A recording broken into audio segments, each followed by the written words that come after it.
Brilliance Audio presents Nerve Endings by William Martin, performed by John Pruden.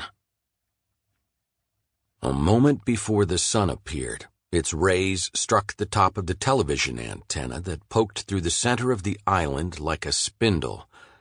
As the sun rose, daylight descended in perfect synchrony onto the island.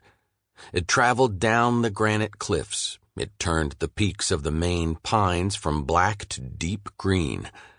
It baked into the shingles and chimneys of the lobstermen's houses, and Harry Miller opened his eyes. He swung his legs out of bed and looked out the window. The sky was clear, the ocean calm, and the thermometer read 59 degrees.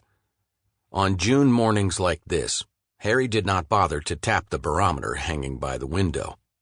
He had spent 72 years on the island, and he knew what to expect from every season and every sea change. He pulled on a pair of khaki work pants and a red wool shirt. He laced on his boots, and he went downstairs. In the kitchen, he poured a cup of coffee. His son, a Boston attorney, had given him a coffee maker that automatically started brewing before anyone was out of bed. Harry thought his old percolator made better coffee, and he still brewed it that way on weekends, but his wife liked the convenience of the coffee maker, and Harry was happy to indulge her. Small thanks, he thought, for all the years that Ellie Miller had stayed with him, loving him, caring for him, nursing him back to health when the sea beat the life out of him, helping him to raise two strong sons, and helping him to mourn when the sea took one of them. Harry kicked open the screen door and stepped outside. He lived on the edge of the sea. His closest neighbor was a half-mile away. Stands of pine grew on the north and east sides of the house, and a vegetable garden was planted on the west. To the south, the land was flat and grassy for 20 feet, then it sloped across a smooth shoulder of granite and down to the water. Rum Runner's Bulge expanded to the southwest of Harry's house.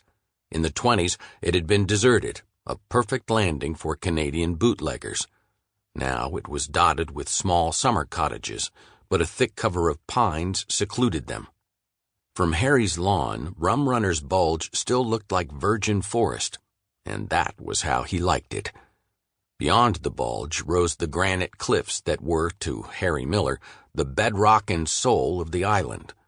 Known as Cutter's Point, the cliffs had been there before the pines and meadows and ponds, before the Indians, before the Boston fishermen who were blown off course and landed on the island one Easter Sunday in the 17th century, before the town and the fleet, before the stone cutters who came to chip away at the island's granite skull, before the rich barons of the Gilded Age who moored their yachts in the deep-water anchorage and built their retreats on the island's north side, before the summer people who rented cottages in the gentle season between the last spring storm and the first autumn fire.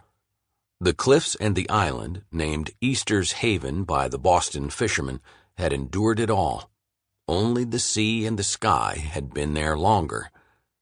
Harry Miller had spent his life looking at those cliffs, and he had devoted his life to learning the lore of the island. The cliffs, the legend went, had been raised by God that Easter morning so that the lost fishermen would see landfall through the storm. Now the cliffs protected the home of an islander who was himself a legend, Andrew McGregor. His family, which owned the western half of the island, had built its fortune on the granite once quarried on the cliffs. He had expanded it through radio, newspapers, television, and telecommunications, and in 1954 he had erected the antenna that brought television to the island. It was said that Andrew McGregor was one of the richest men in America. But no one knew for certain because his holdings were private, and for 20 years he had been a recluse. He traveled secretly to his homes in New York, Palm Beach, and Wyoming. He appeared to the public only on videotape. Harry Miller was one of the few who visited the McGregor house, called Brisbane Cottage, and had never divulged what he saw there. A man's privacy, he said, was his birthright, no matter how rich and powerful he was.